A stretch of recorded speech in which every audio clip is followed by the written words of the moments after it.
Welcome to this Tutor to You Sociology topic video looking at patterns of victimisation, focusing on positivist victimology.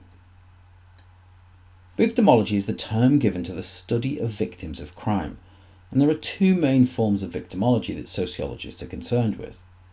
Positivist victimology, a more conservative view of victims that examines a range of factors that lead to an individual becoming a victim of crime, and critical victimology, more aligned with the ideas of critical criminology and examining the structural factors that make individuals vulnerable to crime. In this video, we're going to focus on the approach of positivist victimology. Myers identified three features of positivist victimology. Firstly, positivist victimology identifies factors linked to the individual that make them susceptible to being a victim of crime.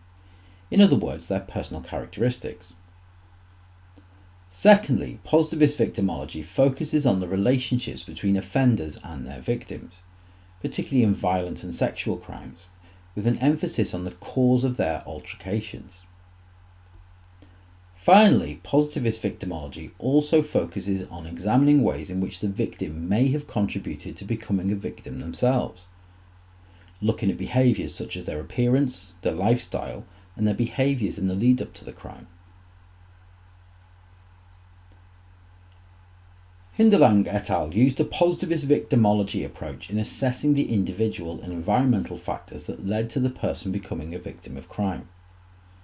They identified 5 factors that made individuals more susceptible to crime, including age, gender, marital status, family income, and their ethnic background. They also suggested that those in public spaces of an evening were more likely to be victims of crime. However, critics of Hindelang et al. Have accused them of relying upon stereotypes in their construction of victims, rather than examining what motivates criminals to attack these people in the first place. In a further piece of contentious research, Wolfgang found that in 26% of murders in Philadelphia over a 4-year period, the victim had instigated the altercation that led to their murder, while Amir examined police reports of sexual assault and found that 1 in 5 rapes were victim precipitated. However, in both of these cases, it's important to consider how social attitudes have changed, and that the findings of both Wolfgang and Amir are based upon the subjective interpretations of those officers that reported them, and would be a reflection of their attitudes at that time, rather than from the perspective of the victim. A prominent feature of positivist victimology is the extent to which the victim is partially blamed for behaving in a way that would lead to them becoming a victim. This can often be seen in media reports of victims of serious violent crimes, with an implicit bias against the victim based upon an aspect of their behaviour. The use of drugs, alcohol, testimonies of former partners, and their sexual preferences are often reported in a manner that lays some of the blame for the crime at the fault of the victim. Throughout the 1980s, there were many high-profile cases where judges in the UK passed comments on the nature of women's behaviours and how they were dressed, surmising that these behaviours had meant that the criminal was tempted into crime.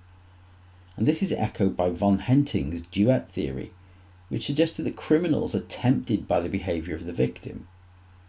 Of course, these theories have their critics. The most common criticism of positivist victimology is that it is a victim-blaming approach and implies that certain acceptable standards of moral behaviour have been breached by the victim, causing them to be attacked. This has been criticised by feminists among others, as it suggests that the victim, rather than the criminal, is on trial for their behaviour. It ignores the role of the criminal and their background, also ignoring that the criminal has broken the law, and finds fault in the behaviour of victims.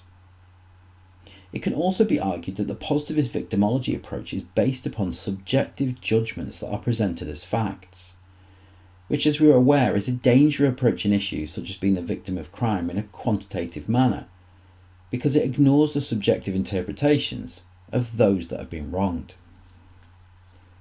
That concludes this Tutor to You Sociology topic video on patterns of victimisation. Thanks for watching.